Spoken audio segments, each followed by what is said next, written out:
Halo, selamat datang kembali pada pembelajaran sosiologi kelas 12.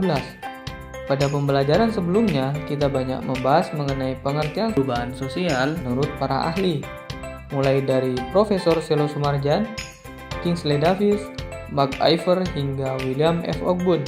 Pengertian perubahan sosial menurut para ahli tersebut dapat kita pahami sebagai sebuah konsep. Konsep memiliki makna sebagai berikut.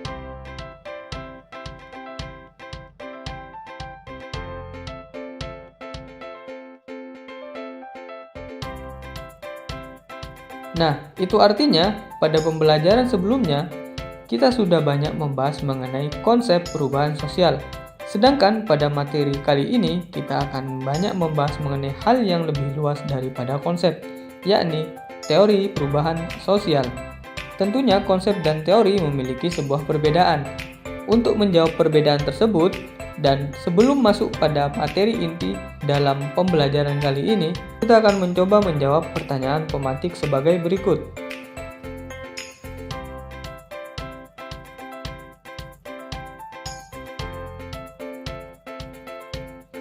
Nah, setelah menjawab pertanyaan pemantik yang sudah diberikan, selanjutnya kita akan mendiskusikan satu persatu dari pertanyaan pemantik tersebut. Yang pertama, kita mulai dari pengertian teori. Teori dapat kita pahami sebagai suatu kumpulan atau seperangkat konsep yang tersusun secara sistematis, sehingga dapat digunakan untuk menjelaskan dan meramalkan suatu fenomena. Dari sini kita dapat melihat bahwa teori dan konsep itu cukup berbeda, karena teori tersusun dari konsep-konsep, sedangkan konsep sendiri tidak tersusun dari teori. Teori cangkupannya lebih luas dari konsep. Itulah perbedaan mendasar mengenai teori dan konsep. Selanjutnya, kenapa teori itu penting? Teori menjadi penting untuk kita pelajari karena dengan adanya teori, kita dapat melihat suatu fenomena sosial dengan tepat atau sesuai pandangan yang relevan dan komprehensif. Jadi dengan adanya teori, kita dapat melihat suatu fenomena sosial dengan sudut pandang sehingga fenomena tersebut dapat kita jelaskan berdasarkan teori yang kita gunakan. Teori perubahan sosial yang pertama di sini ada teori evolusi. Teori evolusi memandang bahwa perubahan sosial yang terjadi di masyarakat bersifat lambat atau memerlukan waktu yang cukup lama. Selain itu, teori ini juga memandang bahwa perubahan yang terjadi dalam masyarakat bergerak dari masyarakat yang sederhana menuju masyarakat yang lebih kompleks. Nah, menurut Sir Jono Sukanto, dalam teori ini bisa kita klasifikasikan menjadi 3 konsep besar. Yang pertama, ada teori evolusi unlinear. Kedua, ada teori evolusi universal. Dan yang ketiga adalah teori evolusi multilinear. Kita akan mencoba membahas satu persatu mengenai 3 bagian teori evolusi ini. Yang pertama, teori evolusi unlinear. Teori evolusi unlinear mengatakan bahwa perubahan dalam masyarakat terjadi secara lambat dan sifatnya bertahap. Diingat-ingat ya, kata kuncinya adalah perubahan terjadi secara lambat dan bertahap. Contohnya adalah jika kalian melihat sejarah perkembangan manusia purba, pada zaman dulu manusia purba memiliki kebiasaan berburu dalam memperoleh makanannya. Kebiasaan berburu ini kemudian mulai mengalami perkembangan menjadi kebiasaan mengumpulkan makanannya sendiri. Kebiasaan ini kemudian juga mengalami perkembangan menjadi yang lebih kompleks, di mana manusia purba sudah dapat memproduksi makanannya sendiri dengan cara bertani atau bercocok tanam. Nah, perubahan yang terjadi di sini tentunya bersifat bertahap, di mana yang awalnya masyarakat mengandalkan kegiatan berburu, kemudian mulai berkembang menjadi kegiatan mengumpulkan makanan dan memproduksi makanannya sendiri. Tidak mungkin dari masyarakat yang awalnya berburu langsung bisa mengolah makanannya sendiri. Kemudian yang kedua ada teori evolusi universal. Teori ini kebalikan dari teori evolusi unlinear, di mana menurut teori ini perubahan sosial yang terjadi masih bersifat lambat namun tidak perlu bertahap.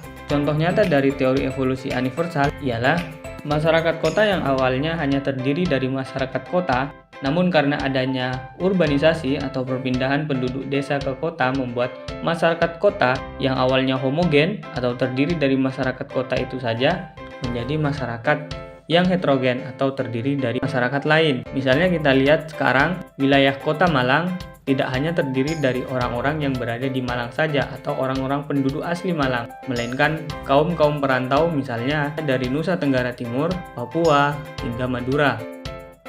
Kemudian teori evolusi yang ketiga adalah teori evolusi multilinear. Teori ini menekankan bahwa perubahan sosial yang terjadi dapat terjadi dalam berbagai cara, baik itu bertahap maupun tidak bertahap. Namun pada intinya perubahan yang terjadi adalah perubahan yang mengarah dari yang awalnya sederhana, atau kita bisa lihat dalam diagram yang ada, yakni berangkat dari primitif menjadi tradisional hingga modern. Kita bisa ambil contoh dalam perubahan sosial menurut teori evolusi multilinear adalah kemerdekaan negara Indonesia, yang awalnya kita adalah negara yang terjajah, kemudian berkembang menjadi negara yang memperjuangkan kemerdekaan hingga akhirnya mendapatkan kemerdekaannya.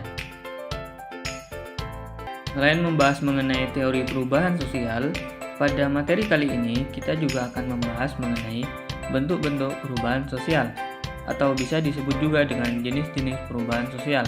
Untuk bentuk-bentuk perubahan sosial di sini dapat kita kategorikan dalam beberapa aspek. Yang pertama, berdasarkan waktunya. Bentuk perubahan sosial berdasarkan waktunya dapat kita bagi menjadi dua, yakni evolusi dan revolusi. Kemudian, bentuk selanjutnya ada berdasarkan pengaruhnya. Pada bentuk perubahan sosial berdasarkan pengaruhnya, kita juga bisa membedakan menjadi dua bentuk, yakni pengaruh yang bersifat besar dan pengaruh yang sifatnya kecil. Selanjutnya, pada bentuk perubahan sosial yang ketiga, kita bisa lihat dari aspek sudut pandang masyarakat, di mana juga dalam hal ini dibagi menjadi dua. Yang pertama adalah perubahan yang diinginkan dan perubahan sosial yang tidak diinginkan.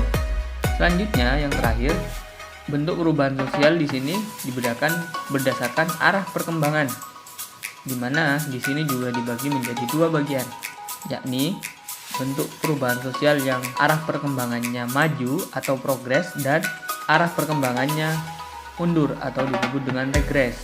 Kita akan bahas satu persatu mengenai bentuk perubahan sosial tersebut. Kita mulai dari bentuk perubahan sosial berdasarkan waktunya. Seperti yang sudah disinggung sebelumnya, pada perubahan sosial yang dibedakan berdasarkan waktunya, di sini terdapat dua jenis. Yang pertama evolusi, dan yang kedua adalah revolusi. Nah, untuk evolusi sendiri dapat kita maknai sebagai suatu perubahan yang sifatnya lambat atau memerlukan waktu yang relatif lama, dan biasanya perubahan evolusi ini terjadi tanpa adanya suatu rencana terlebih dahulu, sehingga perubahan ini terjadi dengan sendirinya. Hal tersebut dikarenakan masyarakat hanya menyesuaikan diri dengan keadaan, kondisi maupun keperluan tertentu yang sesuai atau sejalan dengan berjalannya waktu, sehingga perubahan-perubahan kecil dalam masyarakat terjadi terus-menerus dengan waktu yang lambat, dan pada akhirnya tanpa disadari masyarakat mengalami perubahan sosial.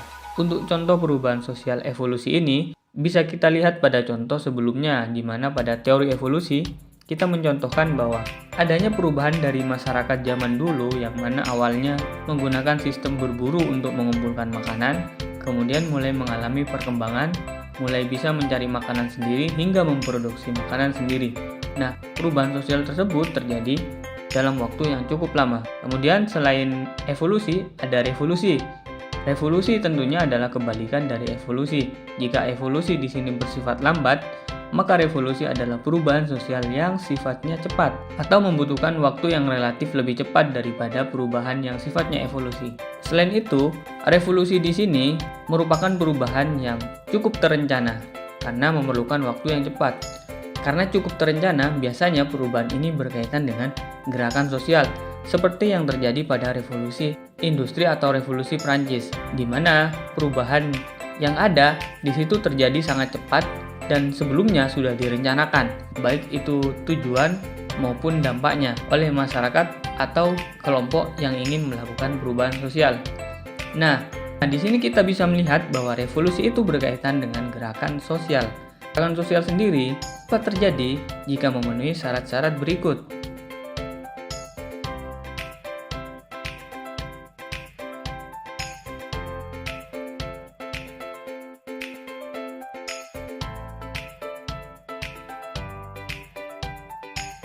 Kemudian selanjutnya, pada bentuk-bentuk perubahan sosial terdapat perubahan sosial berdasarkan pengaruhnya. Dalam hal ini, perubahan sosial berdasarkan pengaruhnya terbagi menjadi dua. Yang pertama, perubahan besar dan yang kedua adalah perubahan kecil. Nah, perubahan besar merupakan perubahan sosial yang memiliki dampak yang luas terhadap masyarakat, di mana dampaknya dapat mempengaruhi masyarakat maupun lembaga-lembaga lain yang bersangkutan. Contoh dari perubahan sosial yang memiliki pengaruh besar, misalnya adalah perkembangan teknologi. Dengan adanya perkembangan teknologi yang semakin canggih, tentunya akan berdampak sangat luas pada perkembangan masyarakat. Misalnya pola pikir, nilai, perilaku, dan lain sebagainya. Kemudian, kebalikan dari perubahan sosial yang memiliki pengaruh besar adalah perubahan sosial yang memiliki skala lebih kecil. Perubahan ini biasanya hanya dirasakan oleh beberapa masyarakat saja. Contoh dari perubahan sosial ini misalnya, seperti yang sudah dijelaskan sebelumnya adalah perubahan fashion atau perkembangan tren gaya rambut seperti yang ada pada gambar. Perubahan gaya rambut semacam ini tidak dilakukan oleh semua kalangan masyarakat. Misalnya yang melakukan perubahan sosial semacam ini hanya kalangan anak muda. Selanjutnya, terdapat bentuk perubahan sosial yang dibedakan berdasarkan sudut pandang masyarakat. Dalam hal ini, perubahan sosial berdasarkan sudut pandang masyarakat dibedah menjadi dua bagian. Yang pertama, perubahan sosial yang diinginkan dan perubahan sosial yang tidak diinginkan. Perubahan sosial yang diinginkan biasa kita sebut sebagai perubahan sosial yang dikehendaki, di mana perubahan yang ada di sini memang sudah direncanakan oleh masyarakat. Jadi perubahan di sini memang sudah disengaja oleh masyarakat karena memang masyarakat sendiri yang menginginkannya. Misalnya, perubahan sosial yang direncanakan adalah adanya program keluarga berencana, di mana tagline yang kita kenal adalah 2 anak cukup. Nah, program ini memang sengaja direncanakan oleh masyarakat atau khususnya oleh pemerintah untuk menekan padatnya jumlah penduduk yang ada saat ini. Selanjutnya, ada perubahan sosial yang tidak diinginkan. Di sini jelas bahwa perubahan ini merupakan kebalikan dari perubahan sosial yang diinginkan. Biasanya perubahan sosial yang tidak diinginkan ini berada di luar kendali oleh masyarakat. Misalnya adanya bencana alam seperti gunung meletus, longsor, dan sebagainya. Kemudian pada bentuk perubahan sosial yang terakhir, di sini dapat kita klasifikasikan berdasarkan arah perkembangannya. Berdasarkan arah perkembangannya, perubahan sosial di sini dapat kita bedah menjadi perubahan progres dan perubahan regres. Perubahan progres merupakan perubahan yang mengarah pada suatu kemajuan dalam masyarakat. Perubahan ini lazimnya memang sengaja diciptakan oleh masyarakat karena memiliki keuntungan atau dampak yang lebih baik pada kemajuan masyarakat itu sendiri. Contoh dari perubahan sosial progres adalah adanya konsep kesetaraan gender. Konsep kesetaraan gender merupakan bentuk suatu kemajuan berpikir masyarakat di mana perempuan diberi hak yang sama dengan laki-laki untuk mengekspresikan dirinya, baik itu untuk bekerja pada sektor publik maupun hal lain. Nah, kemudian terdapat kebalikan dari perubahan progres. Di sini ada perubahan yang sifatnya mundur atau perubahan regres. Seperti namanya, perubahan regres ini merupakan perubahan sosial yang mengarah pada kemunduran dalam kehidupan masyarakat. Contoh real dari perubahan regres ini adalah penyalahgunaan narkoba. Penyalahgunaan narkoba dapat menimbulkan efek yang cukup berbahaya bagi masyarakat, misalnya merusak kesehatan, mental, dan lain sebagainya. Penyalahgunaan narkoba sendiri dikatakan sebagai perubahan sosial karena pada dasarnya narkoba merupakan obat-obatan yang digunakan awalnya untuk keperluan medis. Namun seiring perkembangan zaman, ternyata narkoba disalahgunakan. Hal inilah yang kemudian menjadi perubahan sosial yang bersifat regres atau mengalami kemunduran, di mana yang awalnya narkoba digunakan sebagai alat medis disalahgunakan sebagai alat yang berbahaya yang dapat merusak generasi.